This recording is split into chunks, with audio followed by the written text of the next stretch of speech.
ارے میں تو تمہیں بتانا ہی بھول گئی، مجھے یونیورسٹی کے میگزین کا ایڈیٹر چن لیا گیا ہے۔ اس نے ایک دم ٹیبل پر گلاس رکھتے ہوئے کہا۔ So wonderful that! اور کتنے کارنامے کرو گی، اب تو عادت سی ہو گئی ہے تمہارے مارکوں کے بارے میں سننے کی۔ مجھے حیرت ہوتی ہے کہ تم یہ سب مینج کیسے کرتی ہو، مشکل نہیں لگتا یہ سب؟ وہ میری بات پہ فخریہ انداز میں مسکرائی۔ مشکل کیسی، ٹیلنٹ اور جذبہ ہونا چاہیے بندے میں، سب کچھ ہو جاتا ہے۔ اور ویسے بھی مجھے تو کوشش بھی کم ہی کرنی پڑتی ہے کسی چیز کے لیے، ہر کام خود ہی ہو جاتا ہے۔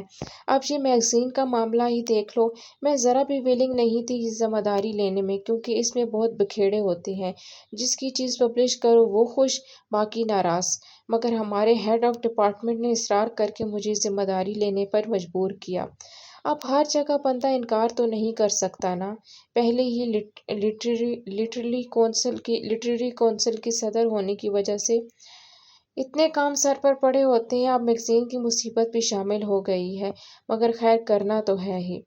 ٹیبل پر ہاتھ لٹکائے وہ بولے جا رہی تھی اور میں اسے دیکھتا جا رہا تھا۔ اور اسٹڈیز کیسی جا رہی ہیں؟ کہیں یہ نہ ہو ان سرگرمیوں کی ساری کسر وہاں نکل جائے۔ میں نے اسے چھیڑا۔ جی نہیں، اب ایسی بھی کوئی بات نہیں، اس دفعہ بھی اپنی اسائنمنٹ پر ڈسٹنکشن لی ہے۔ میرے نوٹس ڈھونڈتا پھرتا ہے پورا ڈپارٹمنٹ، بلکہ میری اسائنمنٹ کی ایک کاپی میرے ہیڈ آف ڈپارٹمنٹ ضرور جاتی ہے۔ تو پھر توقع کی جائے کہ ٹاپ کرو گی تم؟ نہیں خیر، اب ٹاپ کرنا تو بہت مشکل ہے، بہت جینیس ہے ہماری کلاس میں، ویسے بھی یونیورسٹی میں ٹاپ کرنا مشکل ہوتا ہے۔ What about Mehreen? وہ بھی کافی اچھی ہوتی تھی اسٹڈیز میں، ازنٹ ناٹ شی؟ نہیں اچھی ہے، وہ بھی محنتی ہے۔ اس نے آئس کریم کا باؤل اپنی طرف کھینچتے ہوئے کہا جو ویٹر رکھ کر گیا تھا۔ ویسے تمہارے تعلقات ویسے ہی ایسے یا کوئی بہتری ہوئی؟ میں نے آئس کریم کا ویفر توڑتے ہوئے جو ویٹر رکھ کر گیا تھا کہا۔ دیکھو میں تو ہمیشہ سے اس سے اچھے سے ملنے کی کوشش کرتی ہوں، مگر وہ بات کرنا پسند نہیں کرتی، تو پھر یہ میرا قصور تو نہیں ہے نا؟ ویسے بھی اسے بہت سے کمپلیکسز ہیں، تمہیں تو پتہ ہے اس کا، پھر یونیورسٹی میں وہ بہت فضول باتیں پھیلاتی پھرتی ہے میرے بارے میں، لیکن میں ہمیشہ اگنور کر دیتی ہوں۔ After all she is my cousin. پر کبھی کبھی تو مجھے لگتا ہے وہ بہت اب نارمل ہے، حد سے زیادہ، اور پھر وہ جیلس بھی بہت ہوتی رہتی ہے۔ حالانکہ میں یونیورسٹی میں اس کے لیے ہمیشہ مواقع فراہم کرنے کی کوشش کرتی ہوں، مگر جس چیز میں میں حصہ لیتی ہوں وہ کبھی حصہ نہیں لیتی، اوائڈ کرنے کی کوشش کرتی ہے۔ اور مسئلہ یہ ہے کہ میں تو تقریباً ہر چیز میں حصہ لیتی ہوں اور اس وجہ سے اسے ہمیشہ بیک گراؤنڈ میں رہنا پڑتا ہے۔ اسے کیا ہو گیا ہے؟ پہلے تو ایسی نہیں تھی، وہ بہت اچھی باتیں کیا کرتی تھی، امی تو ابھی بھی اس کی تعریفیں کرتی رہتی ہیں۔ اب اسے کیا ہو گیا ہے؟ کبھی چلے جاؤ تو وہ مجھ سے بات نہیں کرتی، میں خود ہی سلام پہلے کرتا ہوں، حالانکہ پہلے تو اچھی دوستی تھی ہماری۔ مجھے بھی اس کی طرح مہرین سے شکایات تھیں۔ تمہیں اوائڈ کرنے کی وجہ تو بہت خاص ہے، اب تمہیں مجھ سے دوستی ہے، سو وہ یہ کبھی بھی برداشت نہیں کر سکتی کہ کوئی بندہ جو اس کا دوست ہے وہ مجھ سے دوستی رکھے۔ تمہیں چھوڑنے کی وجہ بھی یہی ہے کہ اب تم مجھ سے ملنے لگے ہو، بلکہ ہو سکتا ہے اسے ہماری پسندیدگی کا بھی اندازہ ہو گیا ہو۔ اس نے مجھ سے تفصیل سے کہا۔ اگر یہ وجہ ہے تو یہ بہت احمقانہ وجہ ہے۔ آفٹر آل ہر شخص کو آزادی ہوتی ہے کہ وہ جس سے چاہے دوستی کر لے یا جسے چاہے پسند کرے، میں اس کی بات پر کچھ الجھ گیا تھا۔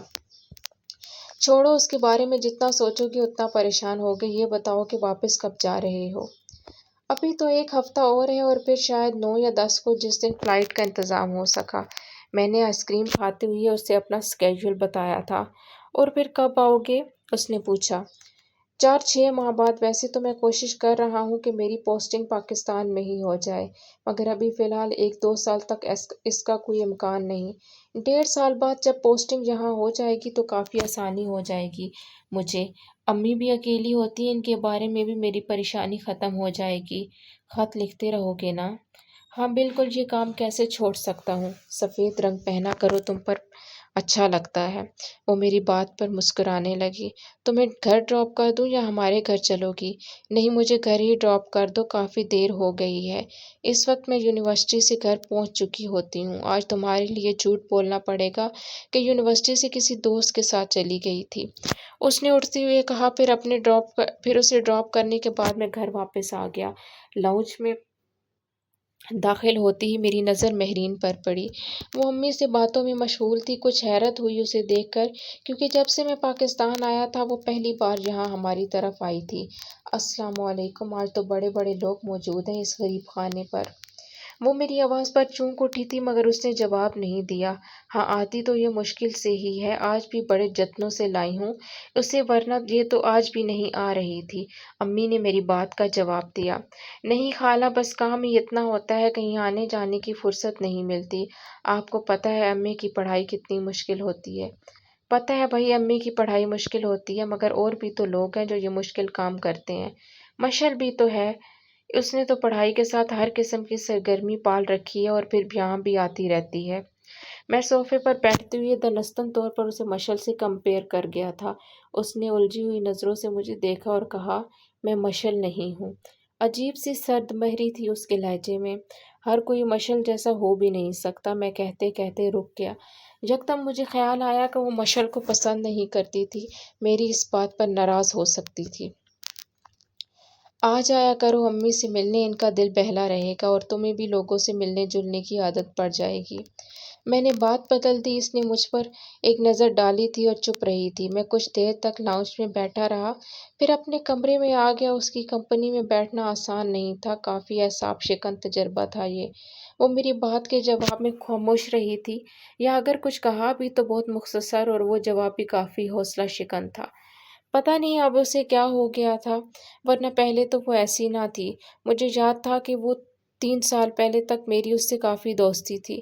اپنے باپ کی ڈیتھ کے بعد وہ اپنی امی کے ساتھ ننہال میں آ گئی تھی۔ تب اس کی عمر شاید 8 یا 9 سال ہوگی اور میں اس وقت 12-13 سال کا تھا۔ میری امی اکثر اسے اپنے گھر لے آیا کرتی تھی اور مجھے ہمیشہ اس کے ساتھ کھیلنا اچھا لگتا تھا۔ حالانکہ شروع میں اسے اپنے ساتھ کھیل میں شامل کرنے کے لیے بہت جدوجہد کرنی پڑتی تھی مجھے۔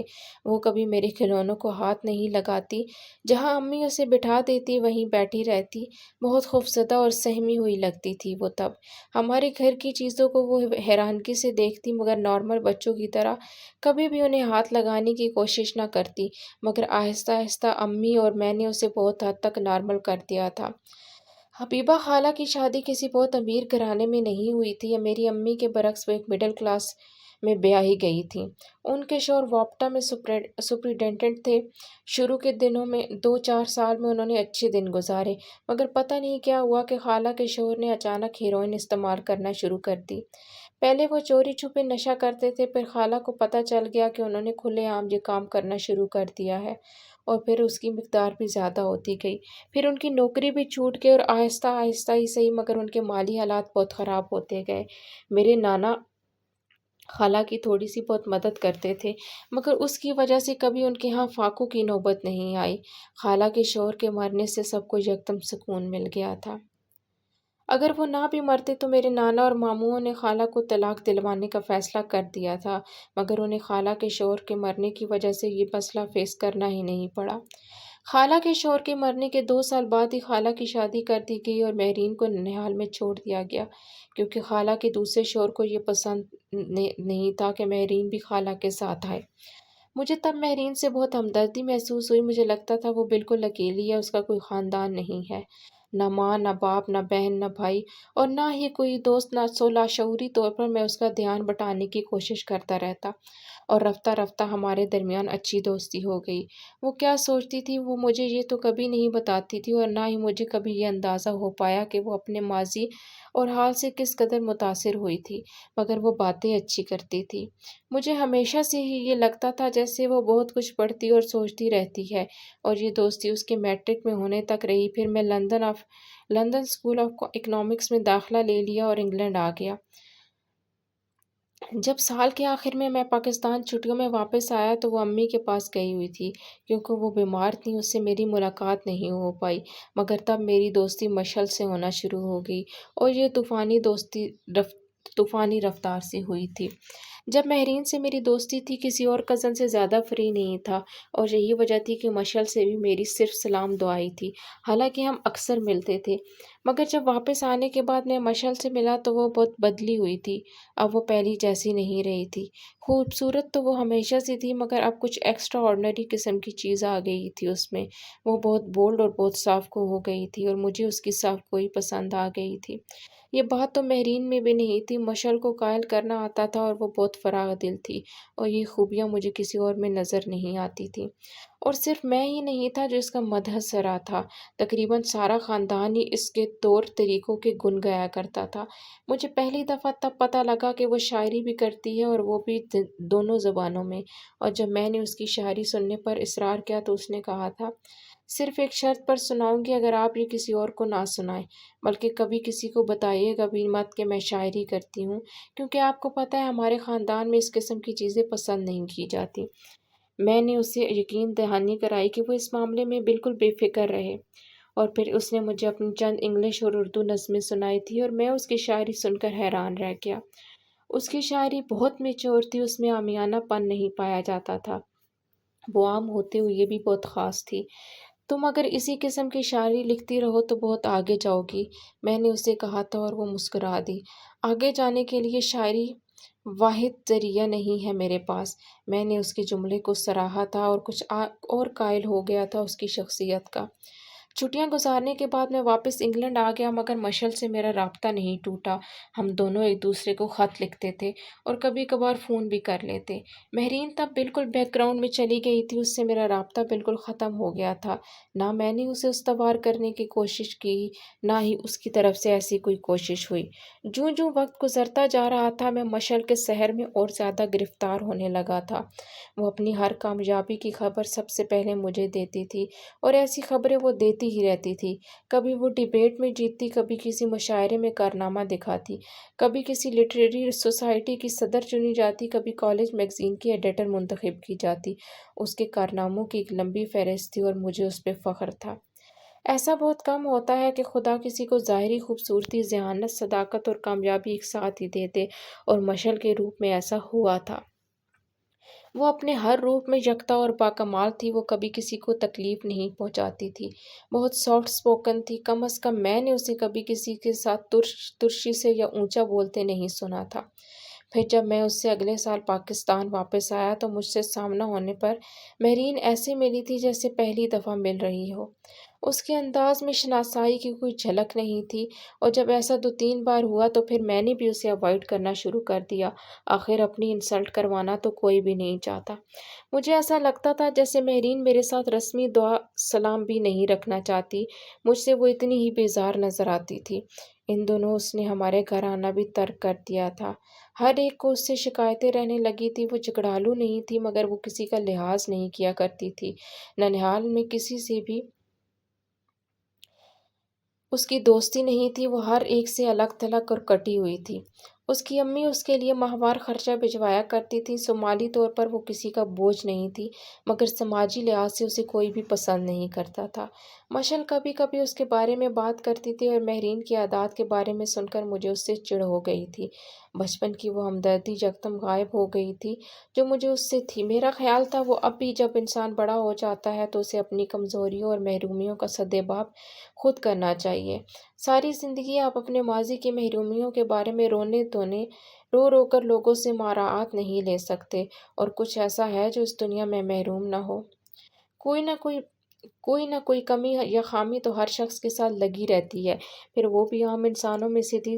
ساری مشکلات کو اسے خود ہی فیس کر کے حل کرنا چاہیے تھا، مگر اس نے فرار کے جو رستے اختیار کر لیے تھے وہ دوسروں کے لیے تکلیف کا باعث بن رہے تھے۔